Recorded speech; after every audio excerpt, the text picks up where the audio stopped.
Good evening and welcome to the October 29th school board meeting. Good evening, welcome to the October 29th school board meeting. Do we have a pledger today? We do not. All right, we're on our own again. Sheesh. I know. All right.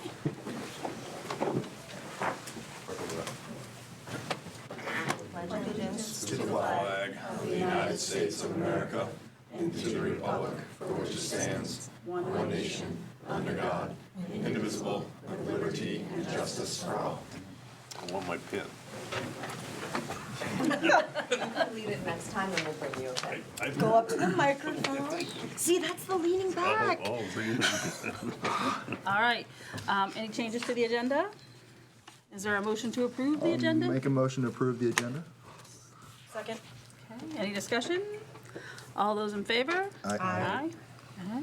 Approval of the minutes for, can we do these separately? Because I wasn't here on the 15th.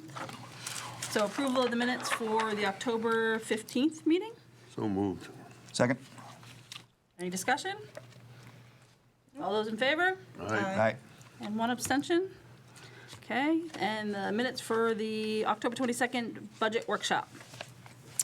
So moved. Second? Any discussion? Okay, all those in favor? Aye. Aye. Cole, look how quickly we got to you.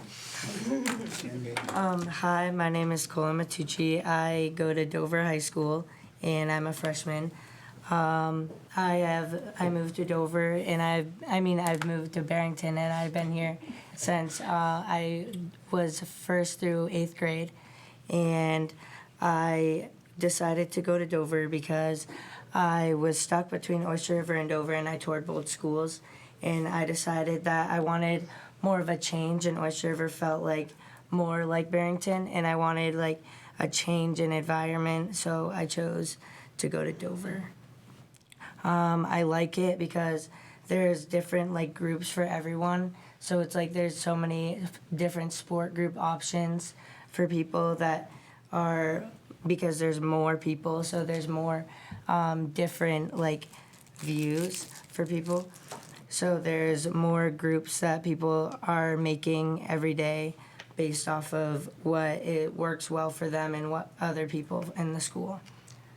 And yeah, those are the things I have to say for Dover. Well, thanks, Cole. So we have 8th graders right now who are kind of in the thick of making this decision. Any words of wisdom or suggestions for them? Yeah, I was, each of the high schools have people that are merging into the high school, and for Dover especially, the Nottingham kids and Barrington kids are both going to the Dover School District, so it doesn't feel like you're like by yourself or like going into something that's like already created, because there is so many like other people that are also feeling the same way by like the Nottingham kids and even the Dover kids, all that are going to the high school, so it doesn't feel like you're like out of like you're like out of their groups or anything. It just feels like everyone's going to school together and becoming friends. Great. Have you joined any clubs or? Yeah, I'm on the varsity cheer team this season. Congratulations. Thank you. Varsity is a freshman. Yes. That's awesome. And also for people who think that like Dover is a big school and it's like stressful to be around, it's really, once you know it, just like BMS, and it's really just one big circle all around. So It looks intimidating from the outside. yeah, I know, I was really scared, but it's really just one big circle that you go around, and all of the numbers just go up or down which direction you go. What's something that, or what is the most surprising thing about the difference between like, 8th grade, middle school, and high school that maybe you didn't expect? In high school, there's just a lot more like freedom that you get to have. So it's like every day there's a period in the middle of the day that's 30 minutes called flex, and you go to what teacher you need help for, or just a place where you need to go to do your homework. And you get to choose it on the Infinite Campus, which is what we use to check our grades. You just log on there and you get to scroll and click what teacher you would like. and it's all done just by like click on your cell phone, and that's like a lot of like freedom that these people have because you get to just go in any room you would like for 30 minutes. That's so cool. Sounds like you're navigating high school. It's a big transition. Yeah. How well do you think the Barrington Middle School did in preparing you for your freshman year at Dover? I think that they overly prepared us, so it was an easier transition going into high school. Good answer. Kudos. Like if we were late to class at any point in the middle school, they would close the door, and like those things just like would make it annoying in the time. But then going into high school, it makes you so much more relaxed and being able to focus on what is like really important in high school.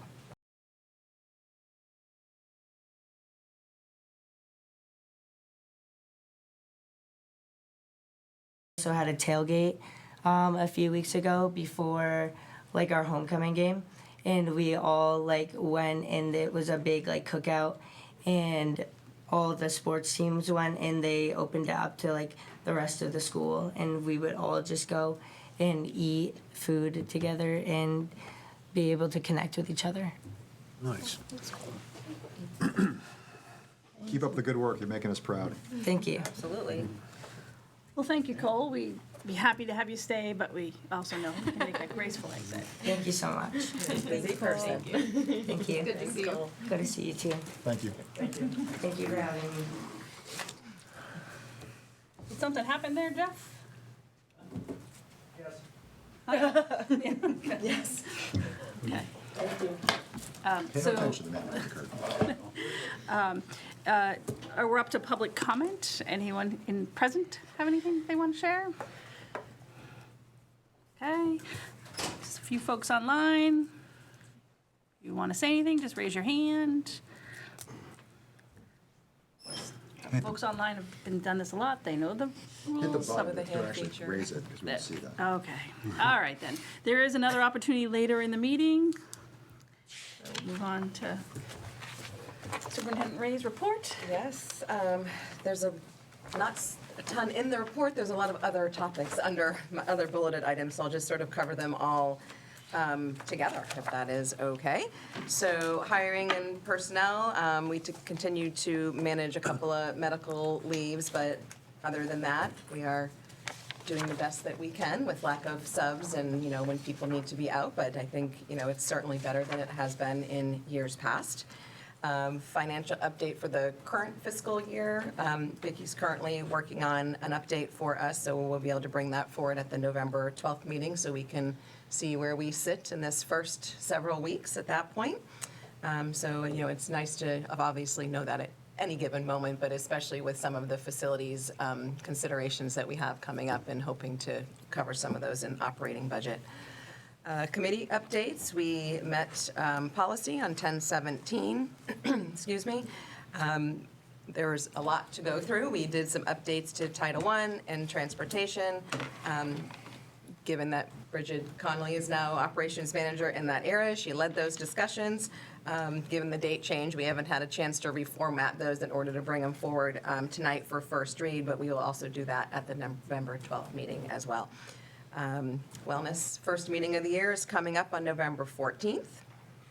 High school contracts, just received the Oyster River contract, has been reviewed by both legal teams on both sides. It's now in the hands of Oyster River Board, still waiting for that justification for why we have that 7.24% increase, so I will continue to remind, so we have that information certainly as part of this budget process. And then the same thing with the Dover contract. I think we should consider the length of contract for a couple of reasons. One, our growth in town, 10 years is a long time. Although we do have clauses in both of them that if we chose for a good reason, like growth or any other reason, to not continue the full 10 years, it's a 4-year back out of those because we wouldn't want our students to have to change schools. But also, I think it would be in our best interest from a fiscal and time perspective to not have them both end in the same year. So either push one or the other to 9 years perhaps, or if we want to have a discussion once people have had time to think it through, whether we wanted to shorten length of terms. And I have talked to both superintendents in those districts to just kind of give them that thought, like, it's not that nobody's interested in continuing those agreements, it's just to have two contracts expire in the same year that we're also doing teacher negotiations in a budget cycle is just a lot to manage. They were not on the same time frame previously, but Dover did that 1-year extension with us. So just some thoughts to not just blanket go to a 10-year renewal on each of those. Teacher contract, we continue to meet pretty much weekly with a few exceptions to collaborate on potential contract changes and additions. And I think we probably will have some full board conversation on that coming up. We've reached the point in our agreement, we had set the number of meetings where then no longer new information will be brought forward. So we've surpassed that. So now it's just a matter of working through the asks, I guess I will say, on both sides of the table, and then reaching agreement. So we're making slow but steady progress, I would say, and have had some really good in-depth conversations around some real contract language that I don't feel like we have really dug into for several years. A lot of it is antiquated and just needed some time and attention. So it's been some really good collaborative conversations so far. Portrait of a Learner, I think Elizabeth talked to this last time. The subcommittee met on the 10th and the 11th. So the larger committee is one group of people. The subcommittee is representation from all grade levels so that they are defining what those characteristics mean. Like, it's great to say you have growth mindset, but what does that mean and what does it look like at each grade level? So they will be creating rubrics throughout the rest of this year and into next year so that we understand at the end of each grade level what we want that to look like.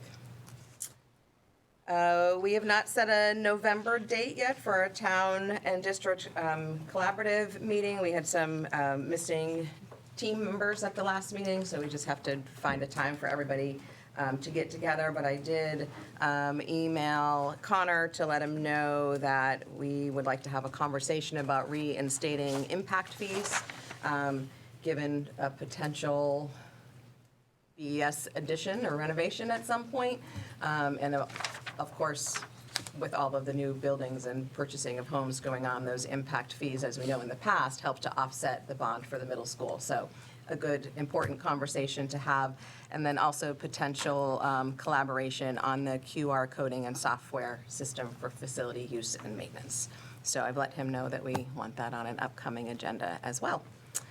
I will go through the updates to the facilities capital reserve long-range plan in a minute, because we made some adjustments on the 3 separate banks of windows, and it did adjust sort of that long-range planning of how much I think we need to take out each year so that 9 years from now, in the course of completing all these larger projects, we don't want to be at 0. So I'll go through that document in a second, and then followed up with district attorney about the creation of a school district voter guide, and it's absolutely permissible. They do suggest that we, if we choose to do it, that we run it by them, because we want to ensure that we're just being very factual and impartial and not trying to sell one side or the other, of course.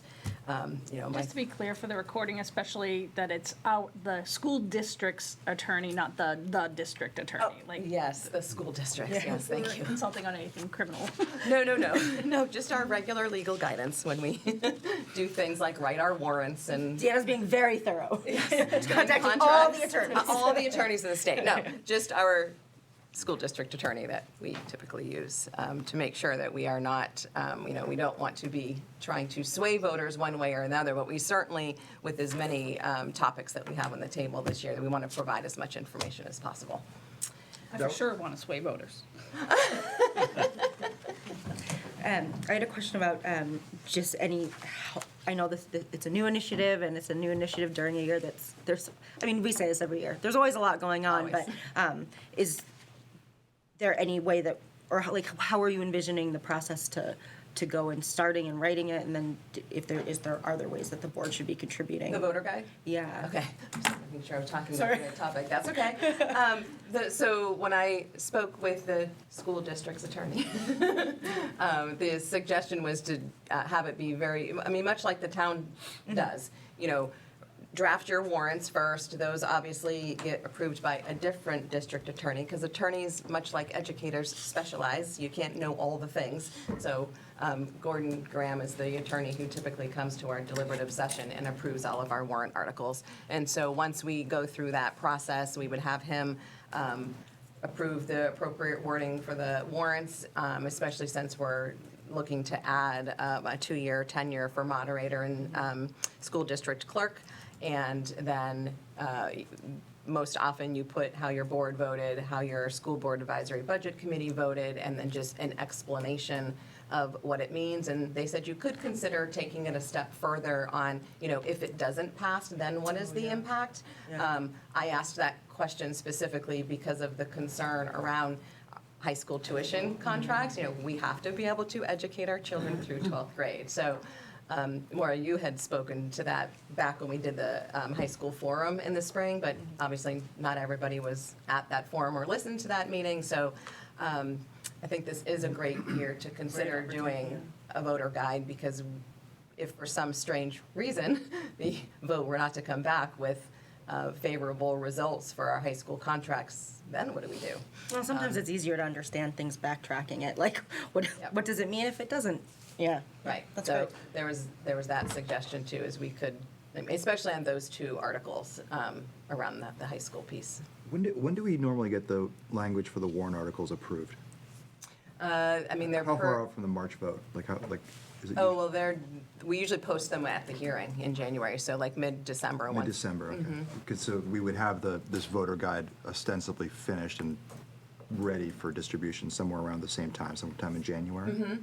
Good. Well, I would say after Yeah, the when we hearing. take our vote. And because there could be changes then too. So it would be ready, but not ready for publication and dissemination, because somebody could get up and change the Make a bottom change. line. I just want to make sure it's out there if we're going to do it well enough in advance so that people can actually digest it and we're not handing out like physical copies in the line at the poll. And then right? we would Like- have to determine how we're going to get it out there as well. What date is our deliberative session? It is February, what is that first? Saturday. So February 8th. So like a month. Okay. Yeah.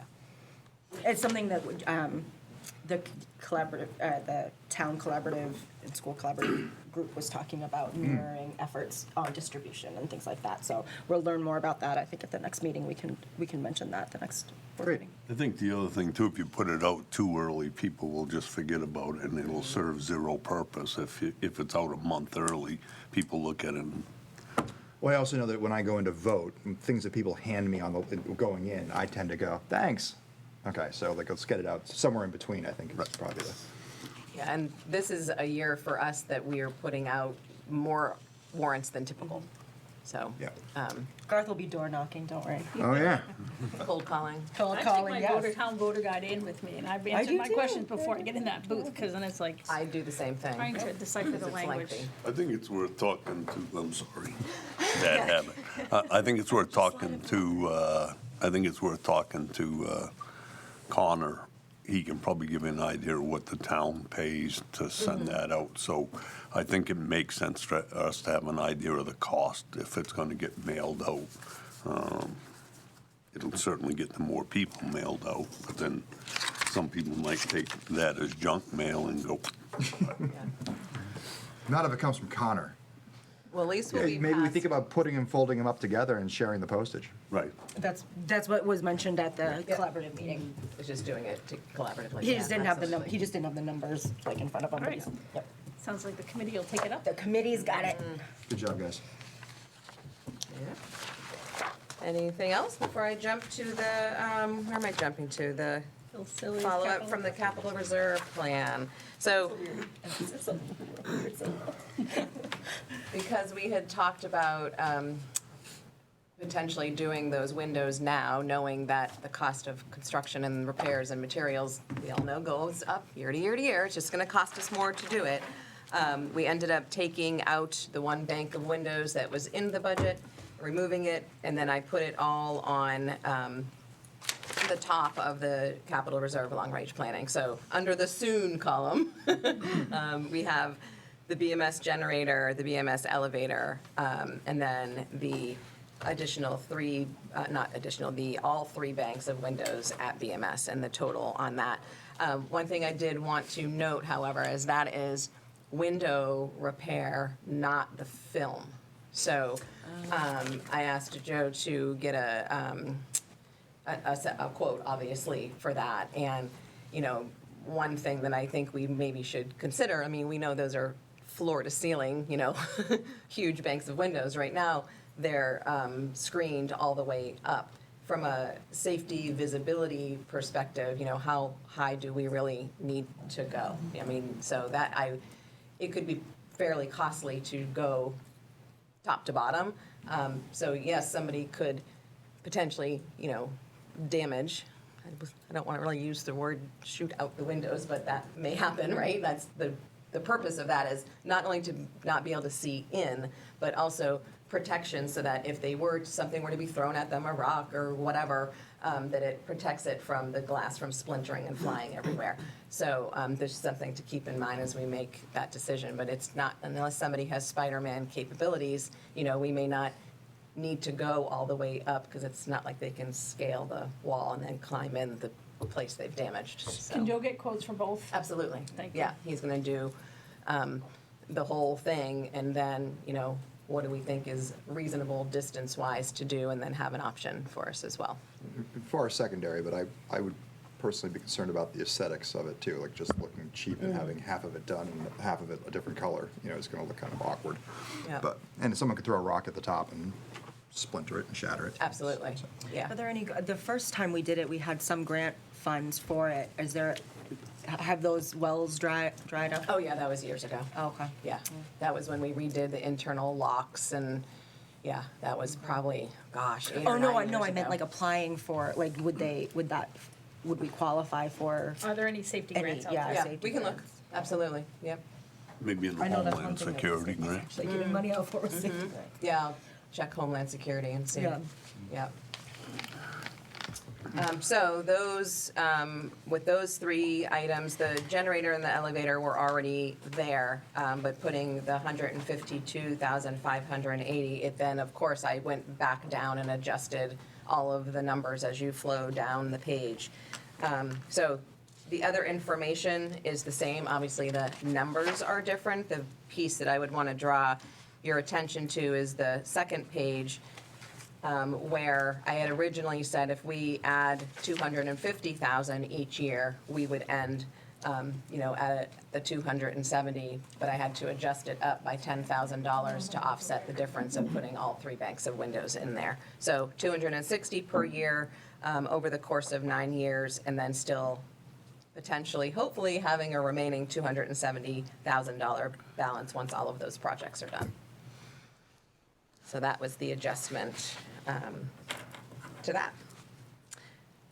So a great time to then have the conversation about each of those items and how quickly we want to do them, and do we want to do them now out of operating budget with the hope that we don't need to access capital reserve at the end of the school year. We know we can quite often absorb and manage some extra projects throughout the year. You know, but we have not, to my recent knowledge, done something as large as a $152,000 window repair. We can also take a pause on that voting decision, given that we'll have a financial report on the 12th. So, I think that makes sense. yeah.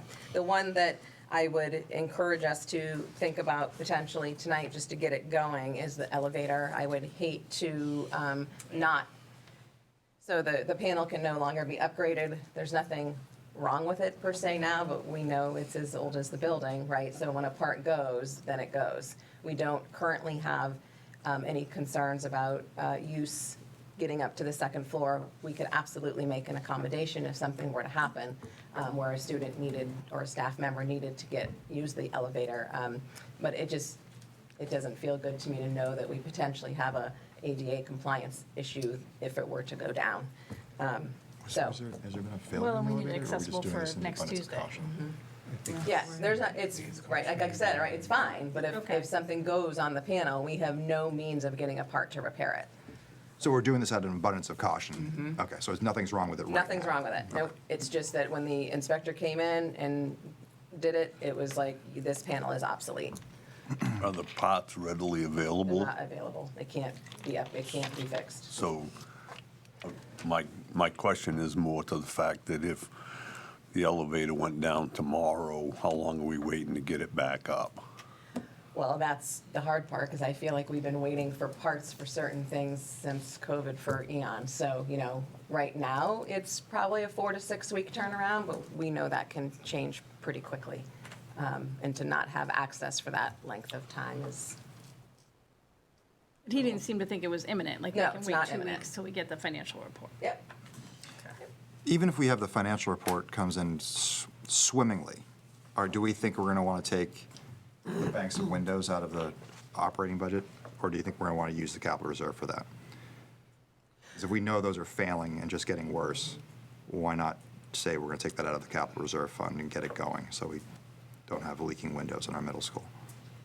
So we most often, because it is early in the year when we have things like this happen, we just pay for it out of the operating budget, and then we keep tabs as we go, and we access the capital reserve more like April, May, if Yeah. we know we're gonna, obviously, you can't have your school budget go into the red. So we know that we can access the capital reserve account if need be, but why access it right out of the gate?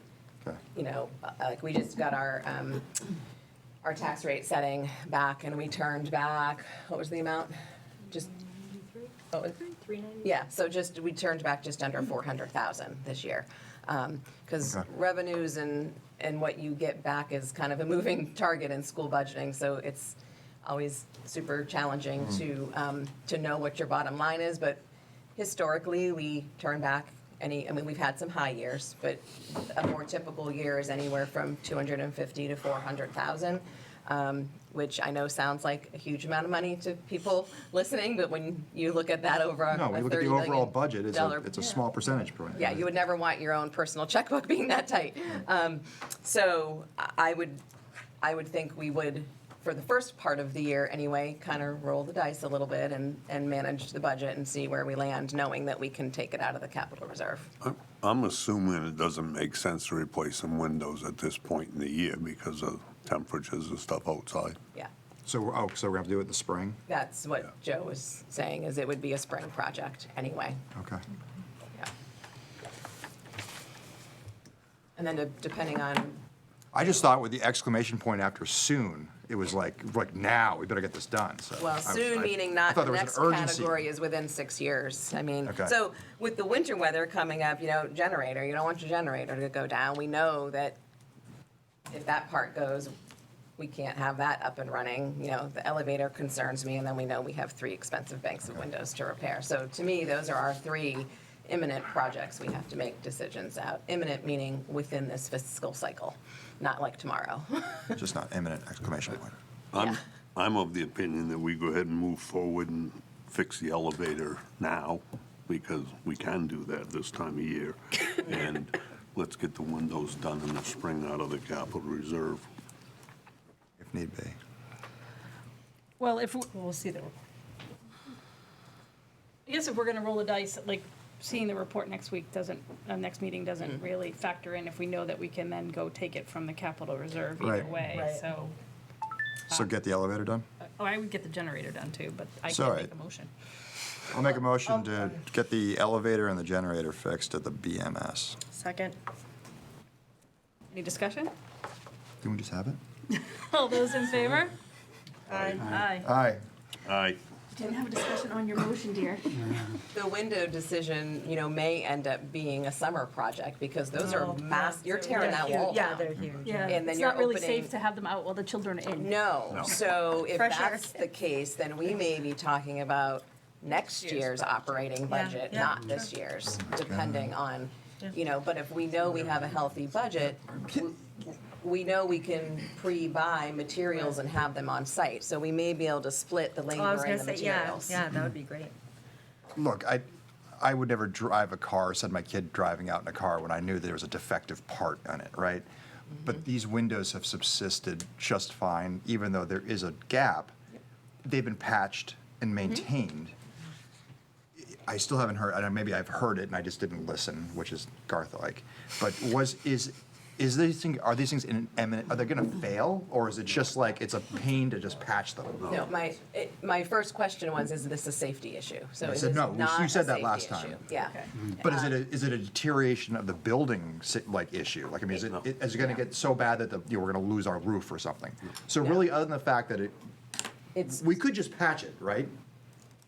structurally, it's going to continue to erode over time. Over time. And then what's going to happen is, so now the gaps have become big enough that you're getting water on the inside of the building, and then you're risking Doing structural damage. doing structural damage and also, your flooring and everything else that's on the other That's side. that was the misconnect I had, was that, because I knew this was an existing problem, then in the Yeah. past, we just sort of, Yeah. spit and vinegar it, and this, now we need to fix it, okay. And All right. we didn't have the clear knowledge until recently, when they went up there thinking they were just gonna re-caulk them and repair them, that they actually weren't secured appropriately to the structure of the Yeah. building. So they're not gonna fall over. We made sure that it was not a safety concern, otherwise we'd be having a very different conversation today. But they're going to continue to shift and move, and we're gonna continue to get water on the inside of the expensive, building. potentially. So, All right, thank you. We don't have a selectman, so we'll skip select board yeah. updates. We even remember to move it later in the meeting. I know, but we moved the meeting, so. Right. All right, so beginning of year academic achievement report. Does anybody want paper? I do, copies? please, because I don't have a computer to look at. Okay, I will send it on down.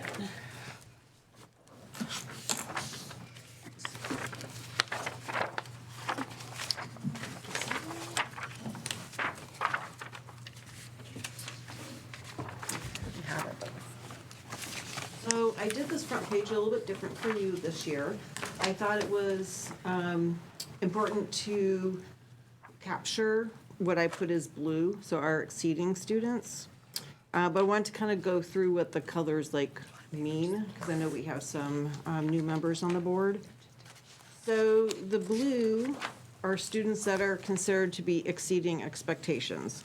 So these expectations are end of year grade level expectations. So if you look at the 8th graders, they are being tested on what they are supposed to know by the end of 8th grade year. So those students that are in blue are exceeding those expectations at the beginning of the year. Those students in green are at or above end of year expectations for that grade level. So the yellow is kind of, it changes as we go through the year.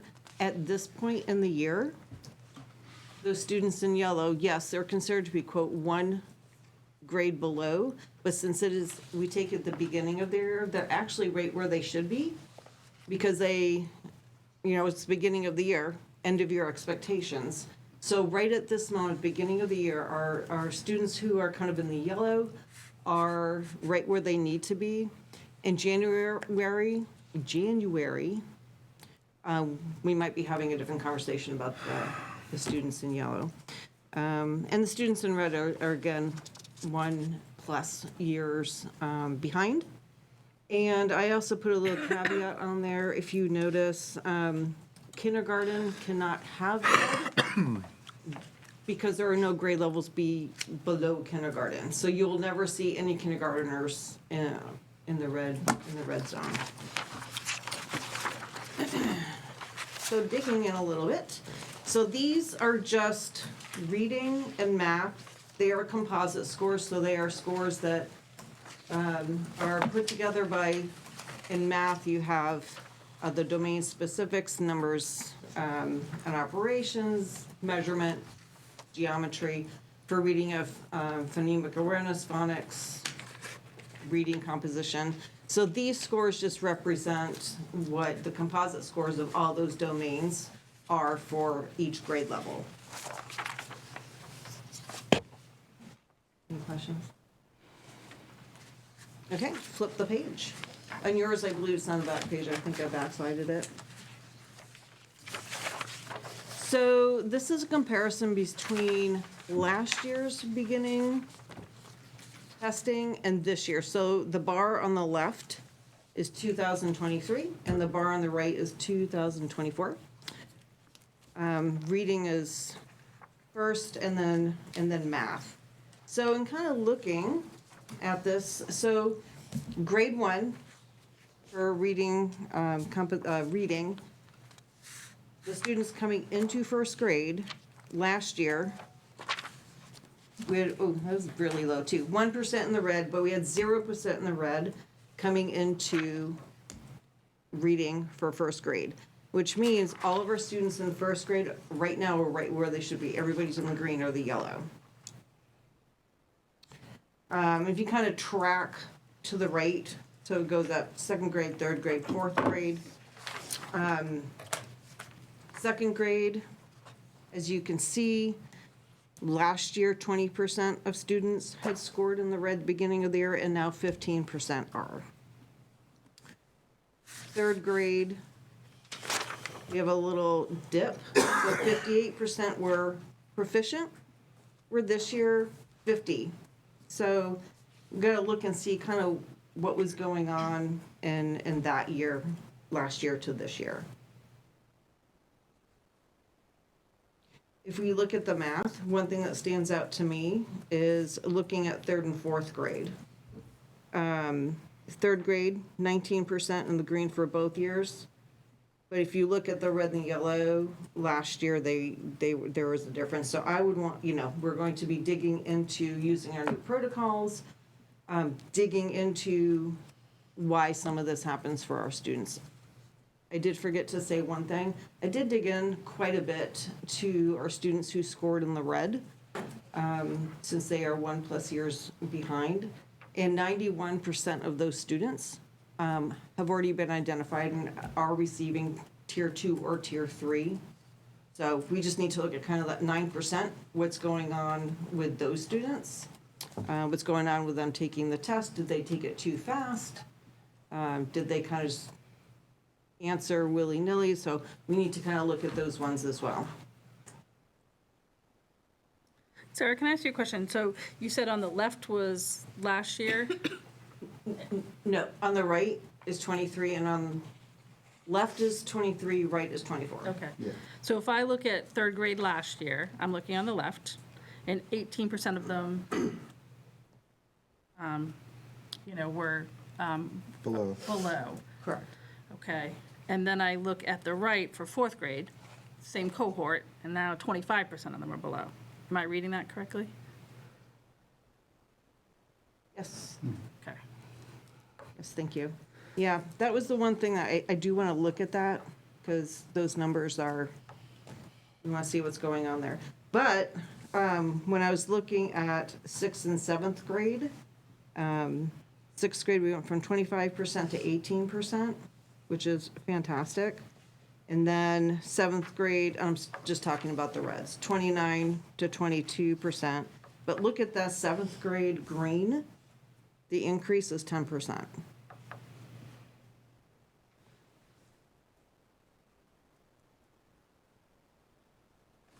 And again, remember, these are just composite scores. You can look at it so many ways. I know. 5th grade reading, 5th grade jumps out as a needy, a lot of high needs, a lot of below expectation in reading. Is there any ideas why, theories? So there, when we start really digging into things, because again, these are like different cohorts, so it's kind of hard to look at their different students. So you want to look at the makeup of the students, how many might be in tier 2 and tier 3. For instance, last year in math, for 8th grade math, our math teacher didn't start until 6 to 8 weeks into, so that's going to kind of affect. Did they have a teacher that may be out a long period of time? Fifth grade for math, we tried a scheduling change last year, and 2 different teachers were teaching math. One is not really a math teacher, so we switched that back. So those types of things we want to dig into, but, you know, root causes, yeah, absolutely, for sure. All right, if we look at the cohorts, so on the top, the reading, the 3-year cohorts, if you look all the way to your left, it says current second. So these are their scores in kindergarten, first grade, second grade. In where it says current third, that would be their scores in first grade, second grade, and third grade. Does that make sense? Okay.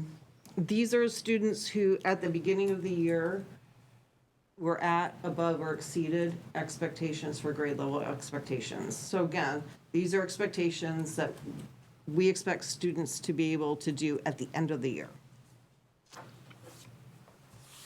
Some of the things in reading, what I would like to do, see where it says current third grade, the blue bar, I would like to know what first grade did.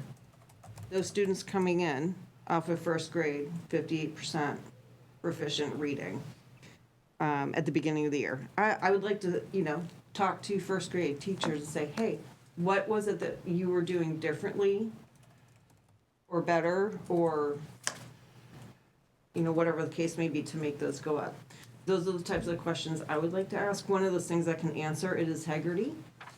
Haggerty is a very strong phonemic awareness program. It takes just a few minutes a day, but it is very heavy hitting for those early reading skills.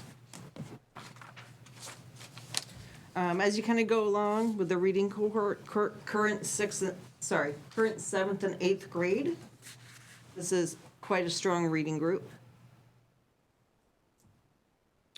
As we kind of roll down to math, again, 5th grade, what happened there? Well, you know, we had different teachers, we tried something different. So we switched it back because it didn't work all as per expectation. And again, that's 7th math and 8th grade, so we know that. I like to look at these again in January, because these are beginning of year expectations, so. Sarah, in comparison to the district goals, I just don't have that beautiful, colorful chart in front of me, but, and even given that I know that it's fall numbers. Yep. What are your thoughts on where we're at in relation to the district goals? And then what are differences and adjustments are you going to make based off of these numbers to get us to that goal length? Because I know we're not where we're hoping to be, but there are some changes. Right, so one is, you might have to remind me of what one of the other questions is. One of the changes that we are doing when we had the math, we had a core, a tier 1 kind of issue with our programming, meaning math and ELA, just kind of what everybody gets. We fixed the math, but again, remember, it takes 3 to 4 years to really get going. So last year, everybody was kind of finding their way through, and I mean everybody, I mean the students too. This year, people feel much better about it. By the 3rd year, we should be having our footing in a well-greased, you know, an oiled machine. Another ELA, which is what we're working through now.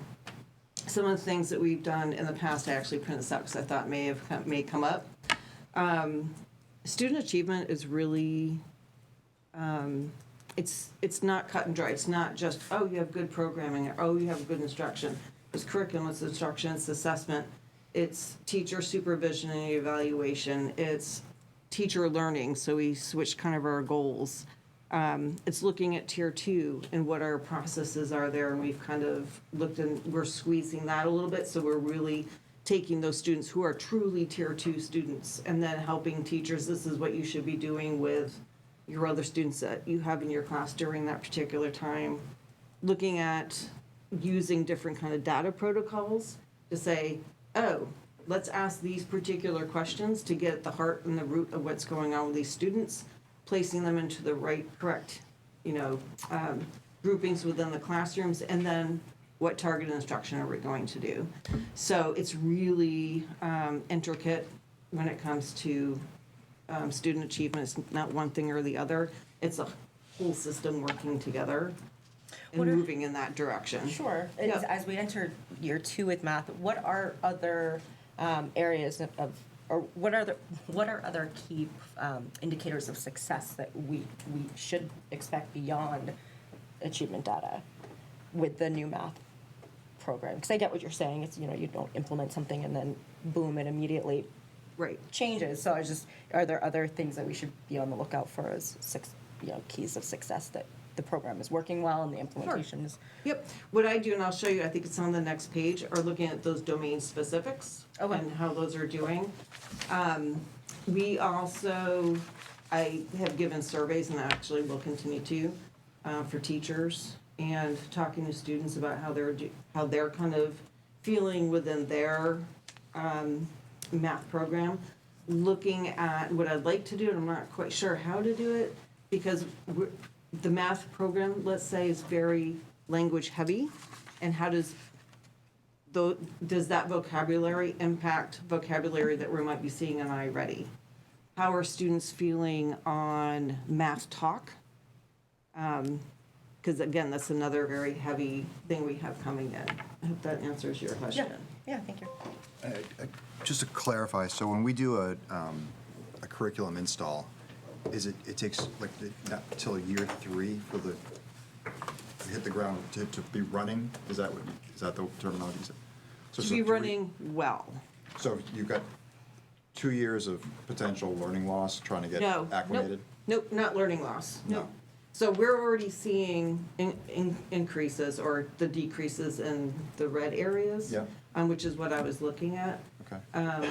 Within 1 year of the, let's say, the math program. Okay. Right?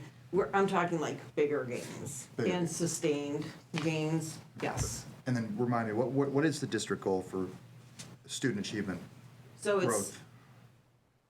it's that we show, 100% of our students will show 1 year's growth. Okay, and where are we at currently? We don't have growth data because we just have our beginning of year. So we don't know where are we at from beginning of year last year to beginning of year So now? we would have to look at where, we have to pull it apart by individual student, because some students will make a year's growth, but they may not be on grade level. So that would be something I'd have to have the principals dig into in their buildings. Okay. So okay. Yeah, so I gave that data at the end of the year because we did 1 year's growth. Okay. So for instance, for this year, I don't have it because we don't have a second set of data. Got We it. don't have, there's no growth yet because we haven't taken the second iReady, which will be given in January. All right. And then, this is great, okay, very clean, very crisp, very well presented. There's not even a but here, but there is a but. And I don't know how to read this, right? I mean, I know how to read it. I can read a chart, okay? I guess I don't know how to contextualize it. So I think what I would appreciate is when we get these, is for you to say to us what you think it means as a professional. I mean, you look at these year in, year out for years. So where are we at? When I'm looking at this, I can see the red, I can see the yellow, I can see the green. Are we doing well? Are we not doing well? So we are, so, And then qualify that by saying why. Why are we doing well? Yeah. I can. Okay. I can qualify by this summer when I gave the end of year data. Okay. I didn't ask for it, and I can certainly do that. My rep from iReady gives me some data extra that when I ask for. So I don't know if you remember, it was 3 bars, and it was like district, state, and national. Yes. And how everybody did, and actually we did better in reading and math in all categories. Okay. So I know that. So I can get it for this data if you'd like me to. Sarah, there was also previously a summary page of your takeaways.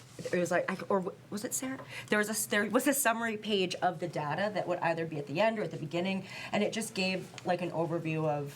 It wasn't a whole 1 page. Sorry. Sometimes it was just a paragraph, but just of insights, so that if somebody who is looking at it for the first time and cannot extrapolate the data, what if I'm looking at this and I'm seeing something different than you are? I want to be able to know that, and even if I know it's fall data, but what are we predicting? What are we hoping? I think that all should be memorialized somewhere so that we can speak to it. And so I would love to see a summary page, because I know we're talking about it now, but it would be good to keep it. Yeah, because I can see those dips in grade levels, and if you came to us when you present the data and said, I see them and I know what I'm doing about it, and also here's why they happened, that makes me feel a lot better about, maybe there's a drop, and you know why, and you know how we're addressing it.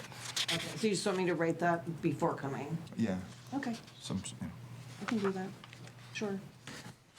So would it be helpful in, it won't happen right away and can't happen in January because we're giving the mid-year in January, but after that mid-year is given, if we make a connection to where we are with the 5-year goals. Yes. Yes, I think And that would then be great. the other thing that Sarah and Katie do is they go in at each grade level and they pull out, here are kiddos that have individualized plans, relationship to reading and math, because we still want them to make a minimum of a year's growth in a year's time. But I think it's helpful to know how many kiddos those are, and is there a direct correlation to the kiddos who are in the red that we already know are receiving intensive services? That's the first time I think, maybe I'm wrong, that you guys have given us that little piece of information. We went in and looked at it, and out of the 90% of those kids were already on. Yeah. I'm like, that makes all the sense in the world. Okay, But if I didn't have that piece of information, I'm looking at the red and be like, holy crap, what is wrong with Right, what happened to which those is why I poor gave it kids? to you. And I think whenever, I think March is when we do it, I did kind of oh, hey, here are the students, or this percentage of students have already made their goals, made 1 year's growth. I did do that in the beginning and then at the end It's- for you, so. For me, maybe I'm a simpleton, timing, right? too. Yeah, I'm total simpleton, but it's like everything is tied to this for me. If you can show me that you're meeting those goals or getting close to meeting those goals or not, or even being honest about why we're not meeting those goals, everything else you ask for as far as implementation comes down to, okay, they want to do that. Well, look, it's having results, so. Yeah, it's a timing thing that I do understand what you're saying about the timing and being able to have, but it's hard because we're talking about budgetary decisions Right. now. So it makes it so, yeah, But we can certainly look at, I love that, yeah. It's a little challenge. We don't have a lot of move in and move out, so it's doable here, right? Okay. We don't have a transient population where it's gonna take this exorbitant amount of time. It will take time, because you have to go in and look at each grade level, take the class lists basically from the previous year, so we can look at end of year data, do a cross-reference to beginning of year data, and are we marching in the right direction? And for the subset of kids that maybe aren't marching in the right direction, why? Yep. And ensure that they have an intervention plan of some sort, right? When the last time they did that cross-check, there were no surprises. Like, every student that wasn't on grade level has a specific plan in place. So if we're not missing kids, which feels good. Like, Yeah. it can happen, right? You have a lot of students, and you think you're doing everything you can, but sometimes you have to really dig into the data and be like, okay, hold on, why is this kiddo not making the progress that they should be? But they all have individualized plans the last time we looked at that, but it's important to continuously look at it.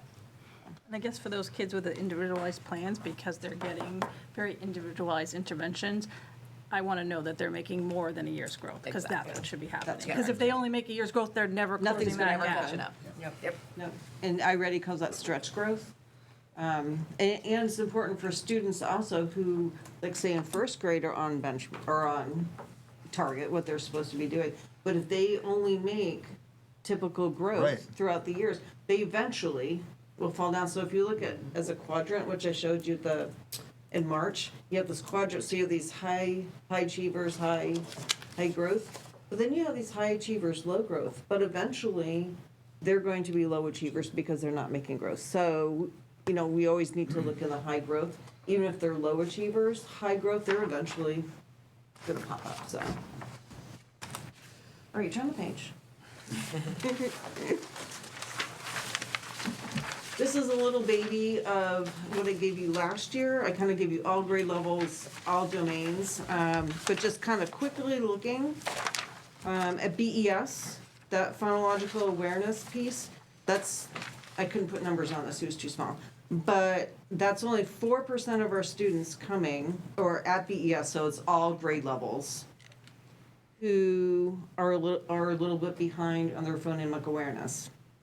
I didn't put this on here, but I do know that last year it was 6%, so it's down a little bit, which is great. Heggerty is an amazing program. I have to keep saying that because I think it's what's really helping our students. And again, that phonics piece, only 17% of our students at BES are low on that. But again, we're coming back to that informational text comprehension. We know has been a struggle ever since I've come here, both at BES and BMS. So one of the things that we are doing to target that, the two programs that we're piloting are very, very strong in reading, and not only reading passages, but novel readings, reading difficult things like The Telltale Heart is in one of the programs. I love Edgar Allan Poe, so that's great. And if we look at math on the right-hand side, again, remember, kindergarten can't have red, so that's why you'll never see red for them. It's very interesting because when I come talk to you again, I think in March, for the mid-year, you will see that the measurement in geometry has more red, and numbers and operations and algebraic will be lower, where now it's flipped.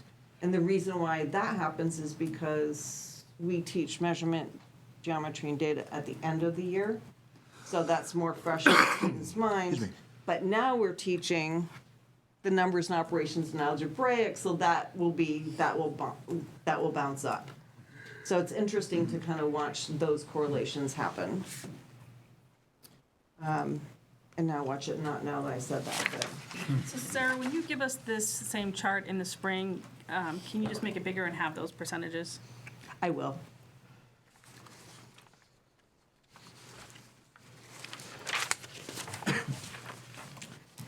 And the last page is our Acadiance reading. So this is what we have students take. They take 3 times a year, all students. And our students who are on Tier 2 or Tier 3, they take it every 2 weeks to progress monitor them and making sure that the programs that we're using, the instruction that we're doing with them is working, and we're taking dipsticks along the way.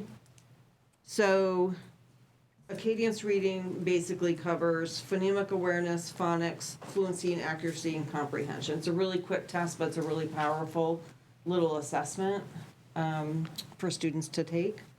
So if we look at kindergarten, 75% of our students, again, composite, are at or above where they should be. I find most interesting that grade 1, they went from 30% last year proficient to 65. Again, the thing that we changed in kindergarten was that all teachers were teaching Heggerty and with fidelity. And that's the power behind that. Second grade kind of stay, negligible.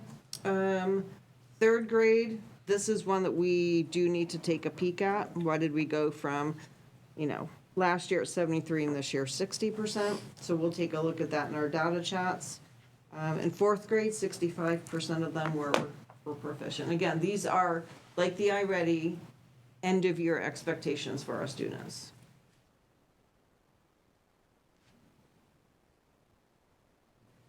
So this says beginning of the year in your chart, right? This isn't being measured on end of the year. No, these are end of year expectations as well. It's just taking at the beginning of the year. Oh, that's confusing. Is that what you're saying? Okay. Like they're in the red because it's the end of Well, your it goal. says like, right? proficiency levels, kindergarten, fourth grade, beginning of year for measuring acquisition. Oh, So yeah, yeah, that's, yeah. Yeah, that that's language is confusing. unclear?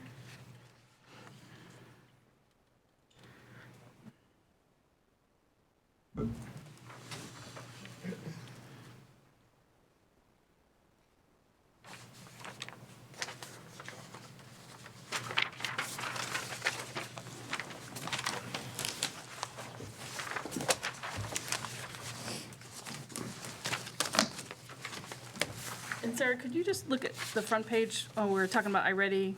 Like, I think it might be confusing where it says blue is exceeding, but then green says at or above. Like, what's the difference between above and exceeding? Or is maybe the above is just still captured because last year we didn't do a blue, so it was just green, they were at or above? That's correct. So, well, I just think before we put this on the website and stuff, if we could clear that up. Sure.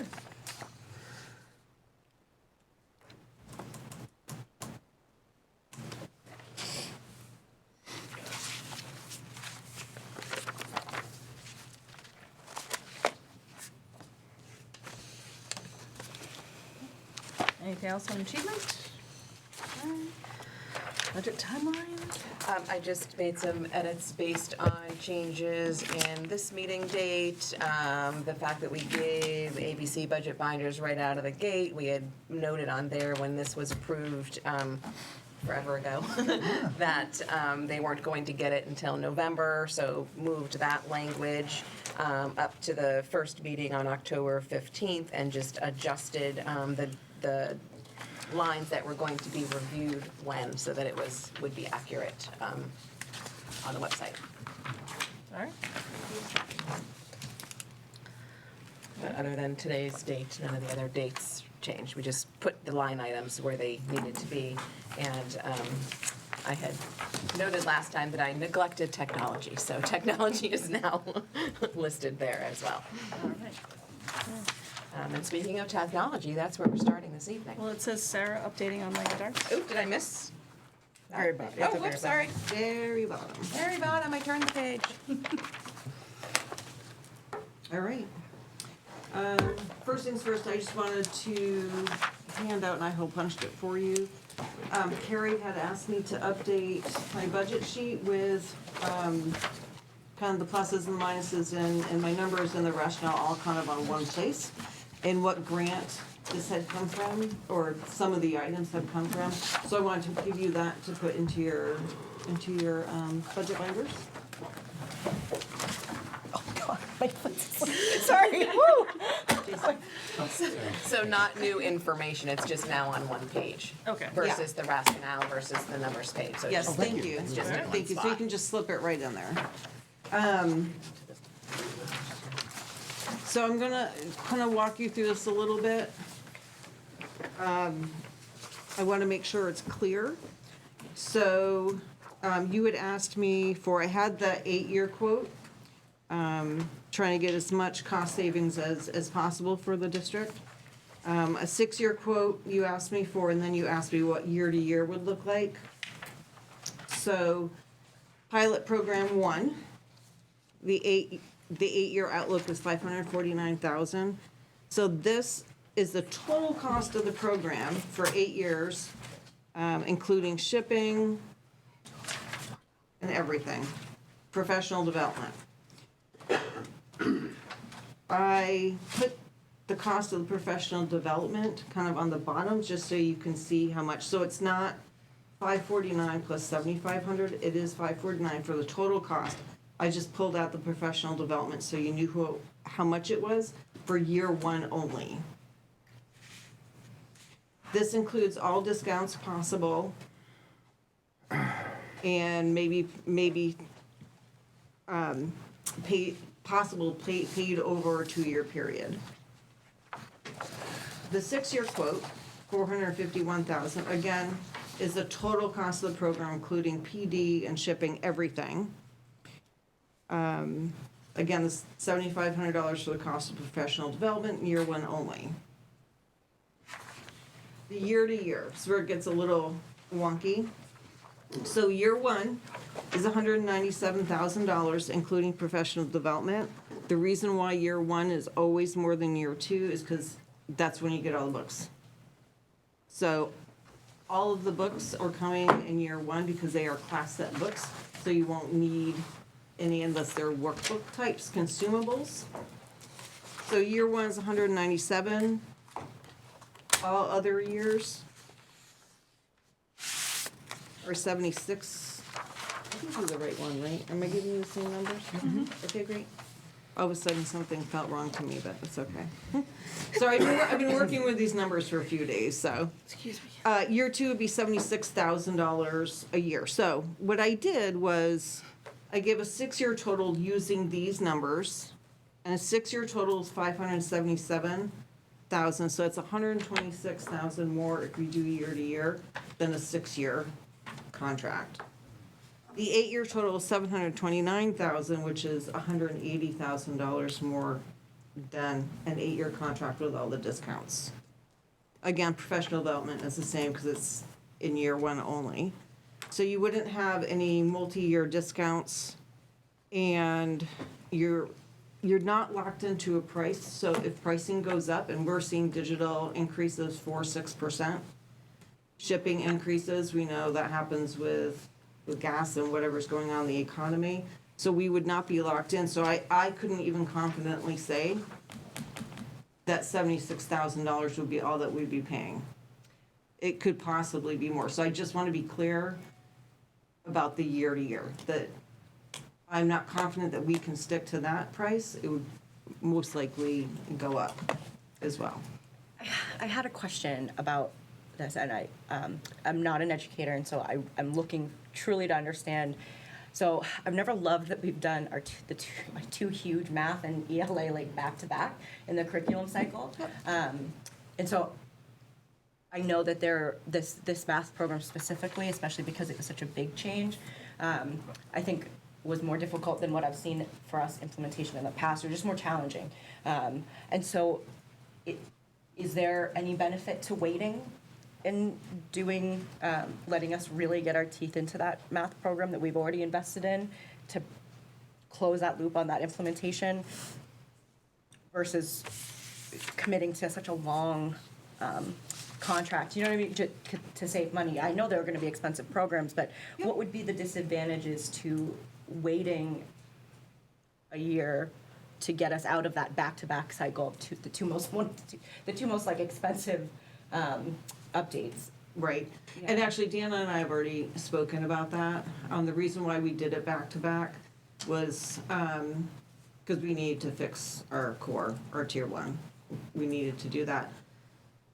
But in looking at it, you can space it out, so you can place social studies. So in our next curriculum cycle, it'll be math, social studies, ELA. So you'll have some time in between. But I don't anticipate in another 6 years coming to the teacher teams and saying, we're going to do a whole new program. Again, it would be more of, what are we doing? What do we need to tweak? What do we need to do? What are our students' needs? But staying within the program. How does the cycle work now? So I was just thinking about that. So the current team didn't set this cycle. Yeah. I don't know. But it's always been, it's not that you Yeah, guys it's made a always decision to do math. The only change we've It's always been math and then made- ELA and then science and Yeah, then. the only change we've made is we took 2 years to do math. And so we did slow math down this last implementation. And so we will meet the state requirement, because it doesn't go into effect until July 1 of 2027, if we choose to wait. It's hard for me to sit here and say, let's wait, because we don't have a science of reading-based instructional program in place. I also would want to talk to the principals before we make that kind of a decision. Yeah, I know, it just was inquiring. But I do think there is some value in considering that, because I want to make sure that we implement math well. And this is the first time in a curriculum cycle that we've done an implementation year. For the now 11 years that I've been here, it's been, and we didn't even have a research year. It was all supposed to be done in 1 year's time. And it was like, whoa, that's not even possible, right? So this is the ELA year, but really you need your committee together the previous year, right? To dig in, to research. So you're always overlapping with your cycles, and to have your two most critical ones back to back, not a great idea. But to Sarah's point, we keep trying to fix our academic achievement by intervention, when really what we should be doing is looking at our tier 1 in the classroom regular education instruction. And so that's what we've been doing over the last couple of years. And, you know, what do we get scored on by the state, and what do we look at here at this table? And, you know, with our administrative team is, of course, language arts and math. You know, those are your core areas. So I totally agree that we don't want to continue to do them back to back. Like, it's a lot on the kids, it's a lot on the staff, it's a lot on all of us, it's a lot fiscally. They needed attention. And then, so, refresh my memory. Bless me. Year 1, we do math, right? Year 2 would be ELA. I don't know where it all started. I'd have to go back and actually look at when the curriculum cycles But were is it back to back? implemented. I mean, is it math one year, Yeah, ELA math the and next, then science ELA. the next year? Well, Social ELA studies. is just the next subject. The Like, next I think the subject, last yeah. time we adopted a math program, we did it over 2 years as well. Because we did K to 4 and then 5 to 8. Right. Actually, no, we did K and 5 to 8, and then we did elementary. So What's the average historically? Time distance between implementations for a 6 curriculum? years. 6 years? Yeah. Yeah. So one of these, though, is going to lock us in at 8 years. So I'm just curious, is that a change philosophically, or is it just like maybe that's just a value from their standpoint? It was just looking at. They want to the- lock you into it. And it's looking at the best financial cost savings, right? Yeah. So looking at it from a financial perspective as opposed to. But by going to the best value, Mm-hmm. we'd be straying from what we've historically done as far as refreshing our curriculum, because it's usually a shorter time frame than 8 years, right? Yes. We'd almost be Yeah. locked in for 12, because you have to do, you review it in 6, but you have 2 more years unless you want to Right. abandon 2 years of it. Okay. Yeah. Yeah, my main concern is just the ways that everything I read is about, and certainly not as in-depth as all of the work that you do, is that it's less about the actual system that you choose and more Correct. about implementation. I don't want to ever rush anything. Right, so Yeah. to that end, the pilot 2 looks a little bit, that's a little bit more money, but I wanted to point something out. That this program, if you look under, let's just look under the 8 year, because it's way on my left. Again, that 555 is the total cost. 44% of that is coaching and PD for year 1. And 8,000 of the 44, I'm sorry, it's confusing, 8,000 of the 44 is PD. So the reason why I did that way is this program has a coaching program where every teacher can have their own personal coach, and they can call upon them whenever. They can video chat them, they can email them, they can talk on the phone whenever they want, throughout the year. So that altogether is 44,000. If we just do kind of the typical PD, 3 times, I always like to have them come out 3 times. A lot of districts only do once in May, and then you're on your own, but I like to do the 3. That is 8,000. So I just wanted to point that out and to talk through it, because it's a little wonky, the way I kind of wrote it, but I wasn't sure any other way to do that. That gives the teachers a really strong implementation year. And then we do still meet. We have our implementation team. The pilot teachers are the teacher leaders. They do lead and, answer any questions and help people along the way. And we meet 3 times a year. We look at data. For math, we're in year 2, so we're constantly looking at data in our math and seeing what we need to do. Can you remind me what the next curriculum cycle review is? Social studies. So, but we're doing that one now, right? In tandem. So what's the next Oh, one? the next one, science. Science. Yeah, so I think it would be worthwhile to have a conversation around, hey, we have 2 major changes, implementations going on. We know that we looked at the shift in, I'm going to get this wrong, NGSX, did I get it right? And GSS. SS. I always want to stick an X in there. I don't know why. Wasn't there a science conference? Oh, Yeah, there was a that's conference. right. There was a Okay, so I'm conference. not way off. So, we did just realign with all those standards, and, we also had talked briefly a few years ago around like adding SEL, social emotional learning, into a cycle. So maybe it's just time to like regroup and look at our cycles and where we are with new programming and implementation and Well, make some especially changes since to ELA that. and math seem to be heading towards the pattern, which I agree with, of multi-year. You know, and Yeah. from a reading perspective, you know, everybody will know, you know, K to 3 is where it's at. So we may talk just about a slower implementation as well. Well, I just want to be mindful of, like, when we're thinking about elementary and ECLC, yes, they're implementing too, but when we're looking at the middle school, they're all very subject specific. So like, it is not going to bother the math teacher that there's a new ELA curriculum, and it's not going to bother the ELA teacher Exactly. there's a math, you know, so I don't want to kind of disregard about half of our students and our teachers. Right, that's why I was asking which one was next, because, you know, it could be you know, let's just call it what it is, right?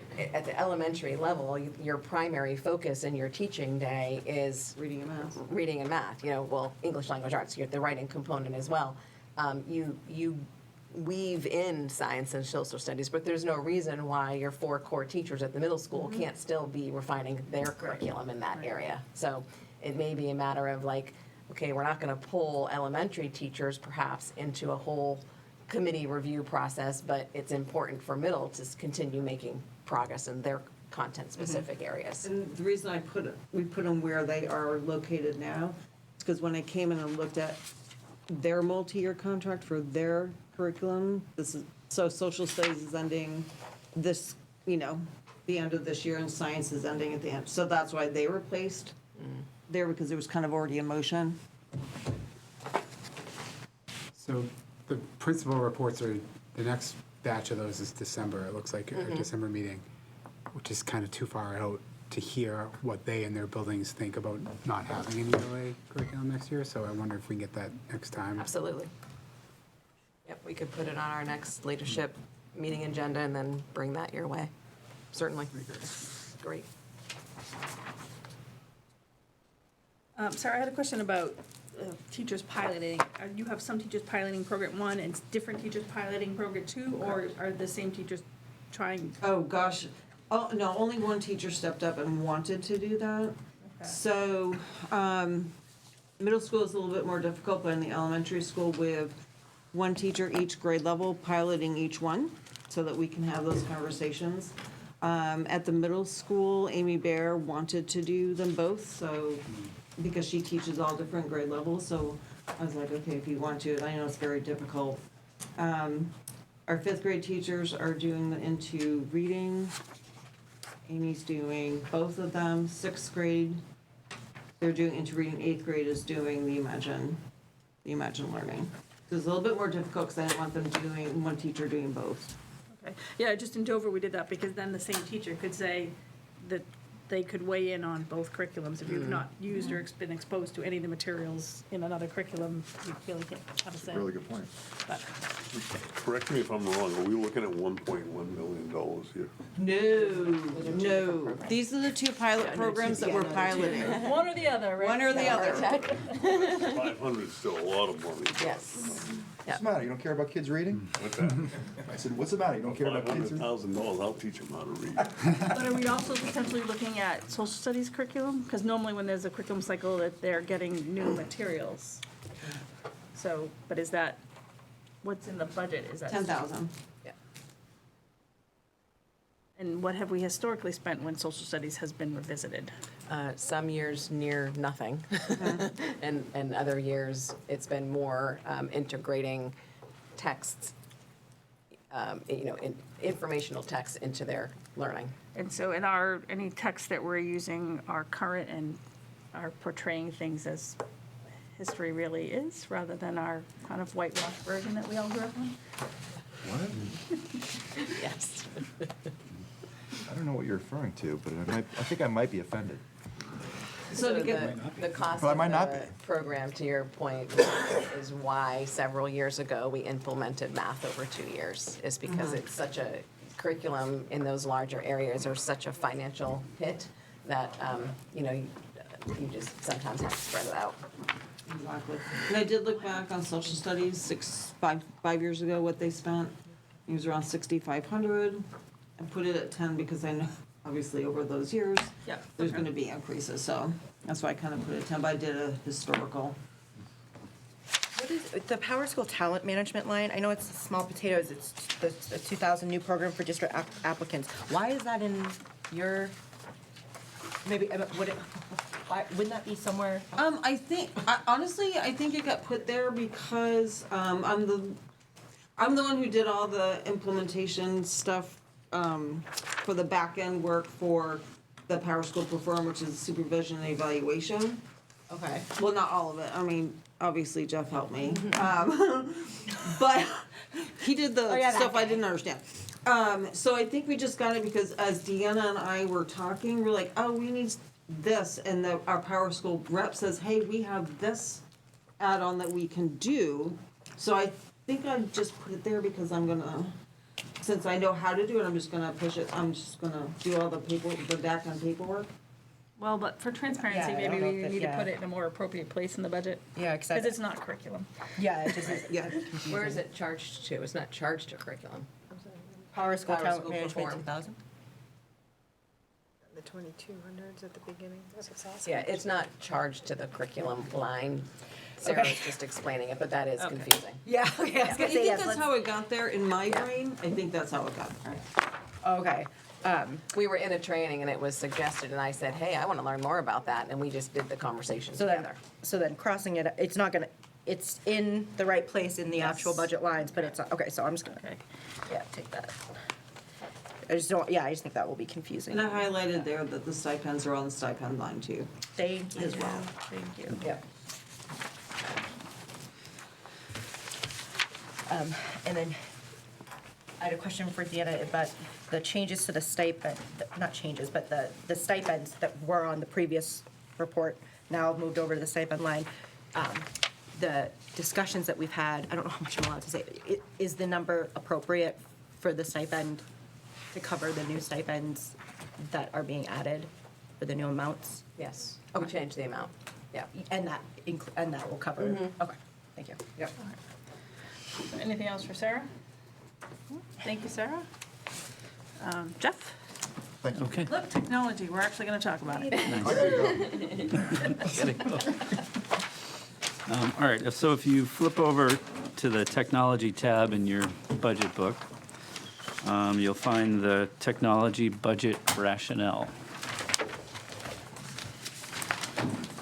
So just as a point of clarification, what's included in this rationale are recurring expenses only. So there's no information regarding positions or salaries or benefits. Also, there are no costs related to one-time capital purchases. So the big driver for these expenses are the software subscription increases. And we also added a couple of new programs in a couple of schools. But historically, software subscriptions increase at a 4% annual increase. But this year, we were able to offset that by a reduction in cost of teacher computers. So the bottom line for technology is that there's a net increase of $4,538, which equates to a 2% increase of the recurring line items.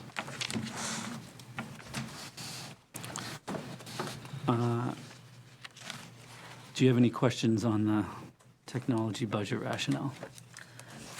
So with the Power School that we were just talking about, would that be in 22, 25, 8100 tech Yeah, fees and so- licenses? I think ultimately that's where it may fall. However, with these specific numbers, it is not included in that Okay. line item number at this point.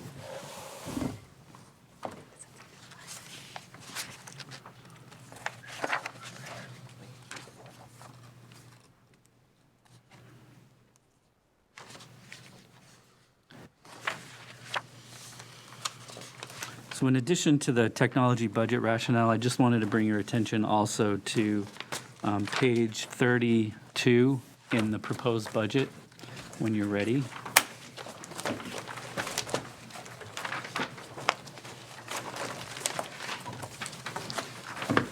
And on that page, you'll find account number 2225-7341-00. You'll see a $10,000 expense item there, and that is for the anticipated new purchases for TopCat systems. We haven't heard that in a while. Yeah. Since COVID. Because of the new shuffling of classrooms and the additional classrooms that we've had, additional positions. Yeah, 2225. 22734100. We should actually be able to reduce that a bit, but as you know, we've not talked about Top Cat since COVID. And so they're getting to the point where they're not going to be under warranty. We have had Oh, my God. minimal issues with them. They've been very reliable pieces of equipment, but we have, as you know, added positions over the years and moved classrooms. It is not efficient to hire the electrician to come in and move systems around when the systems cost, what, $1,700? Yeah, 1750 something. Yeah. So, yeah, so like we added a classroom position up here, and every time you shift, and of course you add, it became a regular ed initiative, not a special education initiative. So we will refine that number. It was just a placeholder waiting for quotes to come in. But we need to be prepared to, it makes no sense to have a piece of equipment up in your ceiling if like your microphone breaks and you don't have a means to replace your microphone. Can I add too, because I reached out to our rep that we have, so we ordered 50 of them back in September of 2020, and there's a 5-year warranty, so it will expire in September. Yeah. So mid-year, I so cannot probably. believe it has been. I that know, long. wild, right? I was gonna say, we, It feels like we literally just Yesterday. talked about, yeah. So additionally, in January, I plan on going to every single room that the Top Cats are in And because. breaking them? No, the opposite. Because they will pre-send us parts that would be covered under the 5-year warranty. I just Oh. have to give them a heads up so that we Okay, have the that's great. parts. So like microphones that are gonna die or There you anything go. like that. So, and they'll send us postage to send back those Oh my parts. God. So Look at that. I'll do all They're an that amazing before. company. That's great. Yeah. And then I got a price range for, it's generally $100 to $200 for maintenance if we hire their techs to come in and maintain.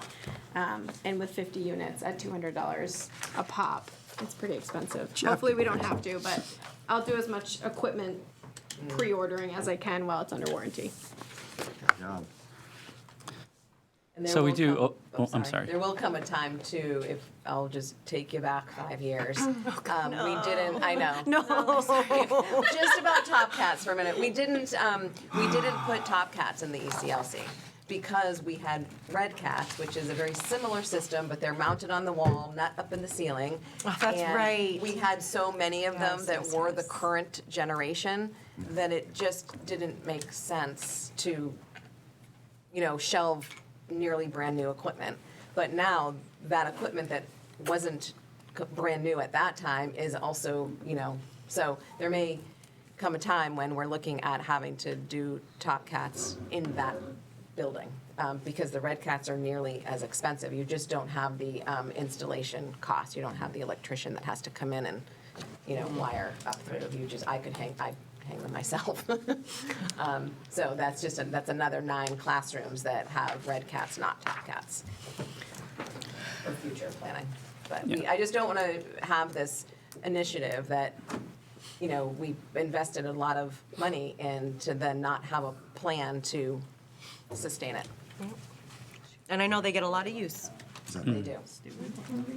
And so once it's fully deployed in every classroom that we want it in, then going forward, we'll probably increase our computer repair lines to cover the maintenance cost of those ongoing.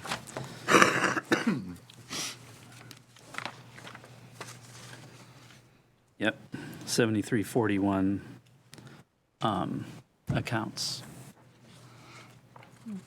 Okay.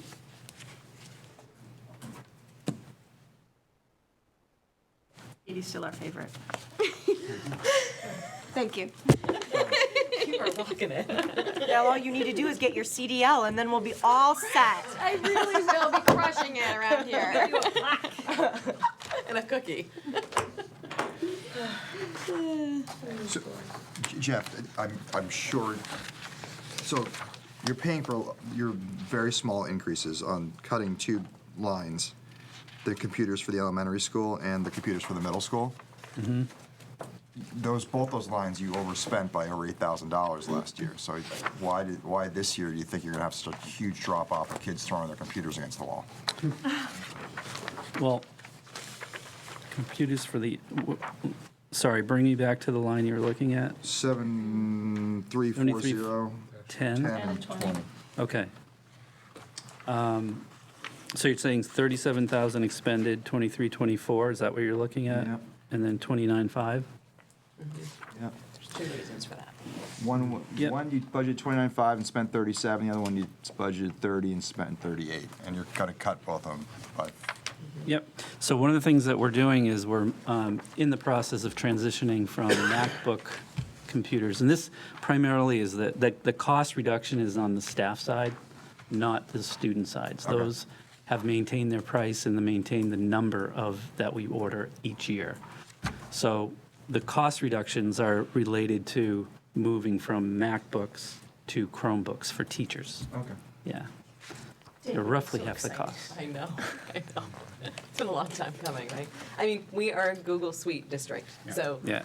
there are certain educators that will keep MacBooks because Chromebooks don't have the capability, for the arts to do those fancier types of things. So there are few that will remain. But Jeff sent a very thorough message out to the staff explaining the shift, and they're all well aware that that's happened. And for general purpose use, they're actually more functional than the Mac. And we have about 20 of them out there now and have not had any complaints. Really? So, and I use one for my primary computer. Yeah. And I love it. So, We do so much on docs, like you can access your Google Doc, it's right there. So I just want to because you've done such an awesome job with getting the rotations going, and didn't want to see you jeopardizing that in case you need them. well, the student rotations are solid and, Solid. and our numbers are pretty stable. So the number of those, and the good news there is Google has increased the lifespan of student Chromebooks. So now we've got a 7-year window to work with. But our rotation is still 4 years. So, so that, I don't see that changing anytime soon. 7 years is a long The time. price has been very stable, right around $200 a piece mark, and hopefully that can only go down. So, yeah. All right. Thank you, Jeff. No. Thank you, Jeff. Thanks, Jeff. You're welcome. You're going to be so excited at how quickly I'm going to be able to I go through love the- these remaining yes. lines. Yes. 2,300? Because there's just not that much Yeah. wiggle room in there, because a lot of it is benefits, it's health and dental and FICA and retirement and all that good stuff. So one thing, there's a couple things on page 35 that I want to point out. One, we put in under the school board lines, $10,000 for website and public relations. I Yay, think Carrie that's asked me me. about that. Yay. Jeff and I did attend that webinar on the required updates. He did run like a little check on our website to see where we were at. Does feel pretty confident that we don't need to consult out in order to meet those compliance pieces, but I think we all would also agree that our website needs some time and attention. And I don't know that it's $10,000 worth of time and attention, but I think it would be wise for us to look at, hiring somebody to give the entire thing an overhaul and make sure it's going to meet those Title ADA compliance rules. So we can certainly dig a little more into that and make an adjustment to that $10,000 placeholder line as we move forward. And then also the public relations piece. I think that ties into having a website that is up to date and, looking like a 2024, 25 website. Every time you do something, you feel great about it, and then 5-6 years go by so quickly, and then it's like, you need some help again. So that's what that is. The other piece, which I always find confusing, and so if it's confusing for me, I would imagine it's confusing for others because I spend a lot of time with this budget. So in all of the administrator salary lines, and this will be the case for the next section for the principals as well, because we don't make determinations in this time of year as part of the budget cycle of what increases are going to be, right? And so the proposed column, and it's limitations of the software program as well. So I was like, Vicki, help me make sure I explain this properly. So the 25-26 proposed is actually this current year's salary. So then if you look at, so if you go under the school board totals to where the first district 23-21 line is, so you've got the 20, where it says 25-26 proposed, like that's current. So it's, and then if you look a few lines down, there's an administrative pool of money so that once reviews are done and recommendations are made for contract increases, not all the way until April, you then have that money to pull from to then give people their appropriate increases. So it's not that it's in there twice, it's confusing. So I just wanted to make sure I pointed that out. So if you were to look at everybody's current contracts, it will match what's in that 25-26 proposed line. And then there's a pool set aside, like I said, because we don't make determinations about increases in October and November. That's a April conversation. So that's really the only, I would say, confusing piece that I wanted to clarify on page 35. If you look on the back side of that, so page 36, the increase, not the increase, I was assuming there would be a question around superintendent miscellaneous costs, so 23-21, 8,900, because we expended well over what is in that line in 23-24, and that was due to having the architects come in and do that preliminary work for the BES potential expansion. And then the other sort of significant cost there was we actually ran out of years of service pins when we acknowledged our staff at the opening day, and they no longer made the ones that we were using, so we We've been using the same ones for so for long. an eternity. They aged those out. Yeah, so they used to be little puzzle pieces in different colors, silver, bronze, gold, whatever, and so now we have cute little bulldog paw prints, and streamlined it so it says like 10 years plus, so you're not having to, buy multiple. So we did buy quite a few of them so that we could sustain it years moving forward. Is this 23-21, 8,900? That's the line we're talking about? Yeah, where 23-24 was expended 15,005. Yeah, and that's what I'm we're looking at. and Nice we're We only pins. budgeted $1,000. yeah, and we only Nice yeah. pins. Yeah, no, that's the architect. That's not the pins. But those are Vicky Oh, pulled you know the. that. There's some platinum and diamond. No, they're not. Vicky pulled the line for me so that we knew exactly what it was expended architect was $500 out of there, and why it was so high, and that's the reasoning. That's awesome. So, and then when you flip to page 38, which is the 2400s. So again, all those administrator salaries are current year, and their admin pool reflects back to that one admin pool in the superintendent line. There aren't separate admin pools. And then the increases for secretaries, so I think most of you will recall our union, non-collective bargaining agreement people, we want to make sure we revisit, what the going rate is for their salaries. We had done everybody except the building secretary. So last year, we gave them a larger increase than other hourly employees.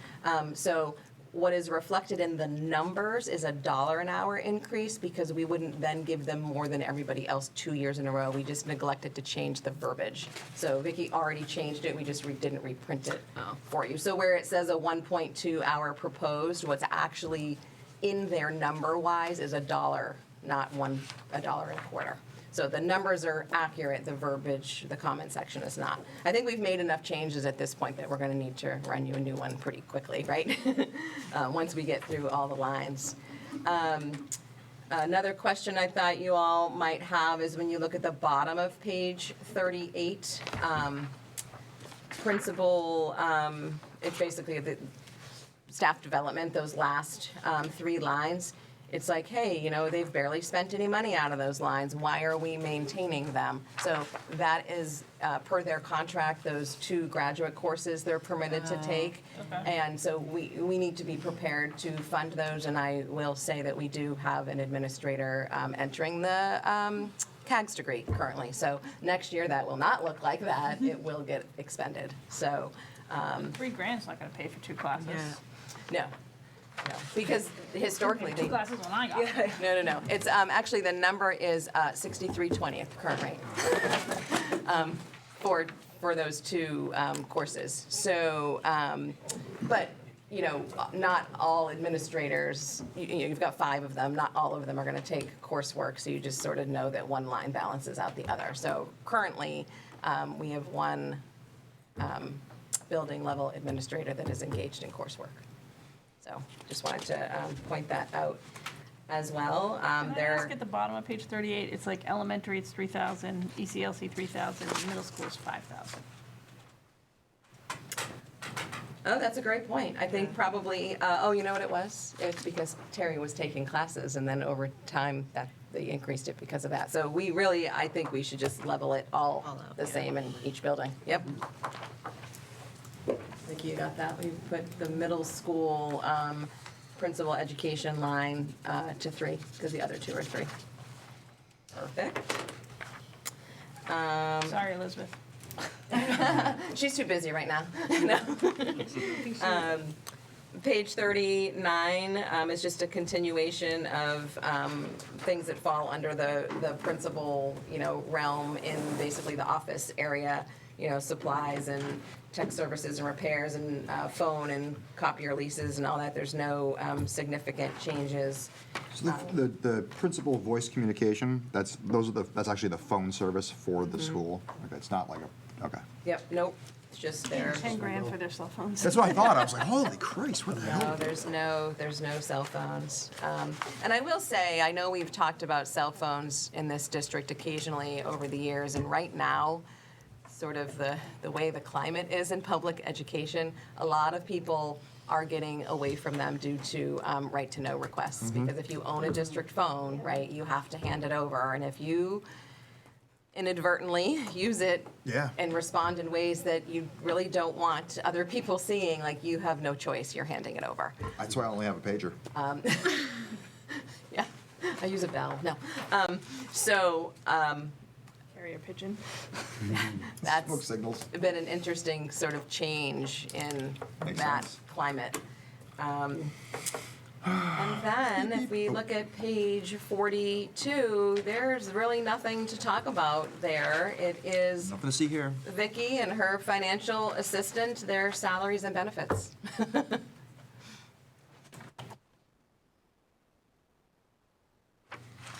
All right.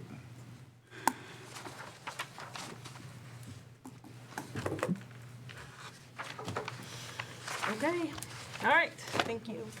We're up to public comment. Public? Can I ask a clarifying budget question before we move on? Sorry. Sure. No, absolutely not.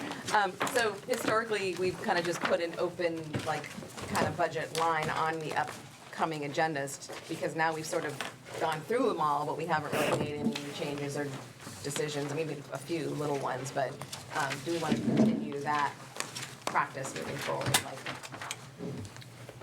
moving back around to having a budget discussion line on upcoming agendas, obviously, till we.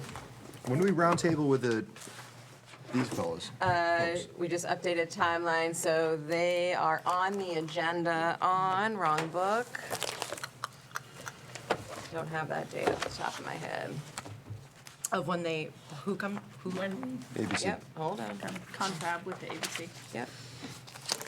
Listen, I'm looking right at the thing, I don't see it. On December 3rd, they are on the agenda for questions clarification. So that gives us 2 meetings in November, actually, no, just one. One or two? Two meetings in November for this group to continue to go through. And then they will give us their questions, comments on December 3rd. And then we have another meeting on the 17th of December to continue to finalize. And tie it up with a bow. Can we, Hopefully tie it up with a bow. can we at least keep a placeholder on the agenda? That way, if anybody has a question, we can raise it and we can talk about it. I'd also like to see just a quick spreadsheet of all proposed staff increases and the approximate value of them so that it's easier to sit down and figure out what the big picture's gonna be. I will absolutely put them all down for you. I will say that I purposefully didn't put them in the budget, given the percentage increase in all the other initiatives on the table, but I did still want the principals to come forward and advocate what they need for their building, but that will be an easy, 100%, they should be, everybody should be advocating for what they believe they need, excuse me. Everybody should be advocating for what they believe they need, but more importantly, it's our job to look and say, all right, look, maybe we can't do all of these, but we can do X or Y. So if, so typically what we do, if we're looking at a teaching position, we look at a master's degree at like a step 10. And then similarly with paraprofessionals, we don't look at a master's degree, obviously it's not required there, but we look at like a mid-level employee. So is that, will that work for what you're asking? Yep. Okay. And then I guess, whenever it's feasible for the admin team or guiding coalition to look at that, I would like their feedback on a prioritized list Absolutely. of those positions. So middle school didn't ask Otherwise, I'm for throwing any. darts. Yep. Middle school didn't ask for any positions because I think we resolved some of their asks position-wise last year in this current budget cycle.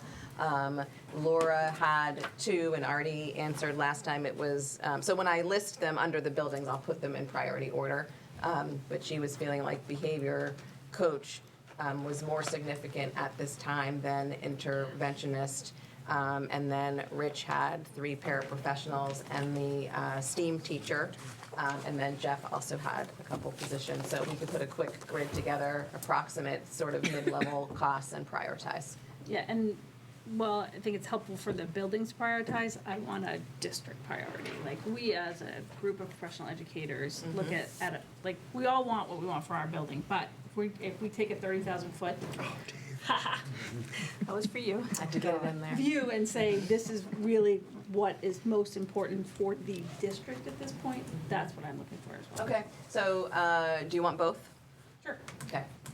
I'm just thinking I can put at the top, like, the district recommends boom, boom, boom in priority order, and then also within that, each building, here's their priority recommendations, like down below. That's easy. Absolutely.